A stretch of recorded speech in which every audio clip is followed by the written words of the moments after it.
ময়লা গন্ধ বিশ্রী গন্ধ বানিয়েছে, বুঝলে? পরে ওষুধ রেগুলার খায় গেছে। হ্যাঁ, পরে আস্তে আস্তে আস্তে আস্তে আস্তে আবার শুকাই গেছে, ওটা শুকায় গেছে। এখন সুস্থ, মেয়ে সুস্থ, এখন সম্পূর্ণ সুস্থ। সে সুস্থ, আরো ওষুধ খাইতে। আসসালামু আলাইকুম রহমতুল্লাহ বরকাত। সম্মানিত দেশবাসী, আমি cancer specialist doctor SM. Sarwar. আপনারা জানেন যে সারা ওয়ার্ল্ডের ডাক্তারদের বক্তব্য হলো ক্যান্সার ভালো হয় না। এমনই একজন ক্যান্সার রোগী সুস্থ হয়েছে, যার গল্প আমরা আপনাদের সামনে তুলে ধরছি। আপনার নাম কি? আমার নাম বাবুল দে। বাবুল মিয়া। আপনার পিতার নাম? সাদেক। আপনার গ্রামের নাম?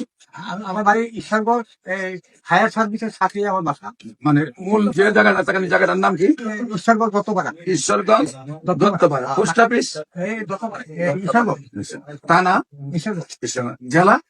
অবশ্যই জেলা হইলো ময়মনসিংহ। এটা কি সদর নাকি সদর? সদর সদর। না না, আমরা ময়মনসিংহ, ময়মনসিংহ সদর? হ্যাঁ, না সদর না, সদর আলাদা থানা, ঈশ্বর থানা, ঈশ্বরগঞ্জ। ঈশ্বরগঞ্জ ছিল থানা। আচ্ছা, আপনার যে ক্যান্সার রোগী ছিল, আপনার কি হয়? বাচ্চাবু বাইস্তার নাম কি? সালেমা। সালমা। বাইস্তার নাম কি?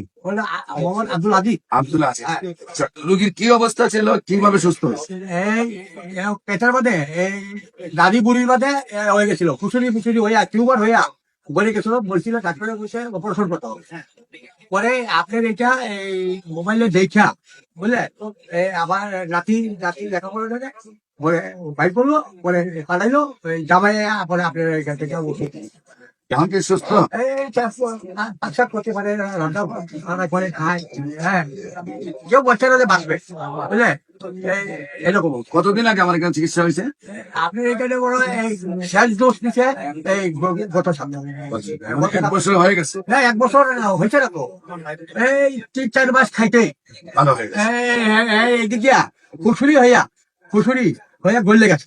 মানে ওইদিকে ফুটা হয়ে বের হয়েছে, ফুটা হইয়া ময়লা বের হয়েছে, ময়লা গন্ধ বিশ্রী গন্ধ বানিয়েছে, বুঝলে?